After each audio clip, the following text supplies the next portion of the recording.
კადრების დეტალურად გაშიფრის შემდეგ დგინდება იმ პირის ვინაობა, რომელიც სამოქალაქო აქტივისტებზე თავდასხმის ორგანიზებით იყო დაკავებული. Ამ კადრებში ჩანს, რომ როდესაც საპროტესტო მარში მელიქიშვილზე კალაძის შტაბს მიუახლოვდა, სასტუმრო საქართველოს კიბეებთან უკვე მობილიზებულები იყვნენ ზონდერ დაჯგუფებები. ამ ჯგუფს ადგილზე შავებში ჩაცმული პირი ხელმძღვანელობდა. ეს ბექა მიგრიაულია, საბრძოლო კლუბისა და შპს არმიის დამფუძნებელი.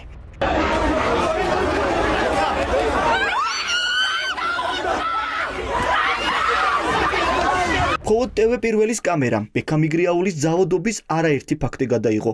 ის აქ მარტო არ მოქმედებდა. ამ ვიდეო მასალაში ხედავთ, რომ მიგრიაული თავს ესხმის მომიტინგეს. მის გვერდით კი საპატრულო პოლიციის ხელმძღვანელი გოგა მემანიშვილიც დგას. მემანიშვილი თავდასხმაზე არ რეაგირებს და მხოლოდ გაშველებას ცდილობს. პოლიციის უმოქმედობის შემდეგ მიგრიაული უკვე სხვებზე ძალადობას განაგრძობს. მომხდარიდან რამოდენიმე წუთში, მაქსიმუმ 2 წუთში ადგილზე იყო პოლიცია და განმოხდა ვითარება. სხვას ვერაფერს ვერ გეტყვი. იქ გამორჩევა, ახლა ვინ იყო, ჩვენ ვერ გავარჩევთ. ახლა სამოქალაქო დასაცველში იყო. ჩვენ გავშიფრეთ აქციის მონაწილეებზე თავდასხმის არაერთი ვიდეო მასალა. კადრები დგინდება, რომ თავდამსხმელების რაზმის მეთაური მარტო არ მოქმედებდა. ბექა მიგრიაულისგან მითითებებს იღებს და ხალხს თავს ესხმის ლევან ზარდიაშვილიც. ის აქციის მონაწილეებისა და მედიის წარმომადგენლების მისამართით განსაკუთრებული აგრესიით გამოირჩეოდა. ზარდიაშვილი ძალადობდა ქალებზე. ეს ვიდეო მასალა სწორედ ამ ფაქტს ასახავს. პუბლიკის ჟურნალისტ ზარდიაშვილი ტელეფონს ართმევს, რომ მის წინააღმდეგ არსებული მტკიცებულებები გაენადგურებინა.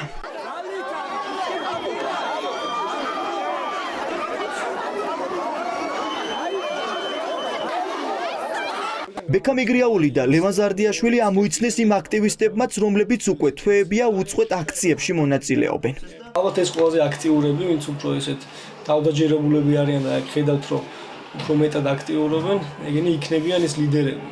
და პოლიციასაც ეთყობათ, რომ არ ცდილობენ მაინც და მაინც ამ რაღაცა სიტუაციის განუხტოს მალევე, იმიტომ რომ უნდათ რომ ტიტუშკებმა ცემონ მოქალაქეები. ხედავთ, რომ პოლიციელები მოდიან, თქვათ, არც აკავებენ, თქვათ, იმისთვის რომ გაარიდონ სიტუაციას, რაღაცნაირად დააწყნარონ ესენი. და პირიქით აცდიან იმას, რომ ძალადობა მოხდეს. ხელჩართული ჩხუბის კიდევ ერთი მონაწილე ომარ გაბრიჩიძეა. ის თავს ხალხ სოციალურ ქსელში სტიქაროსნად აცდობდა. საბოლოოდ კი თავდამსხმელი მოძალადე აღმოჩნდა. ჩვენი ინფორმაციით, შენიღმული სტიქაროსანი ციხეების ერთ-ერთი მაღალჩინოსნის შევილია.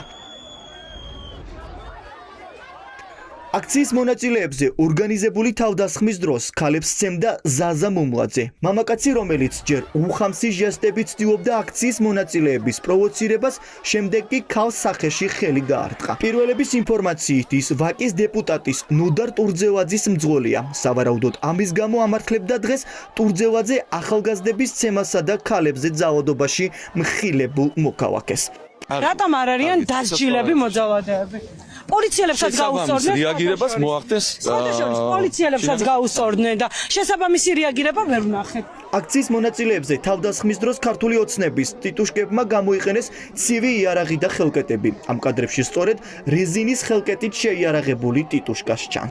ის ირაკლი ბულაჩიძეა. მას პოლიცია არ აკავებს და ეხვეწება, რომ ხელკეტი მაინც მისცეს.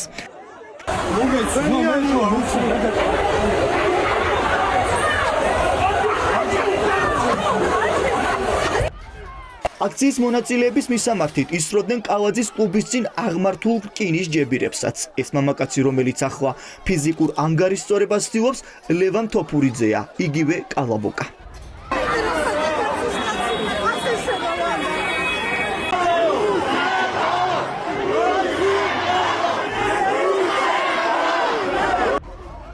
მწვანე ზონდერებს ძალადობაზე და ხელშეუხებლობის გარანტია. 50-მდე ხელკეტებით შეიარაღებული კალაძის მხარდამჭერები და არც ერთი დაკავებული. შინაგან საქმეთა სამინისტრომ გამოძიება 24 საათზე მეტია დაიწყო, თუმცა ამ დრომდე გელა გელაძის უწყებას მოძალადე ტიტუშკები არ ყავს დაკავებული.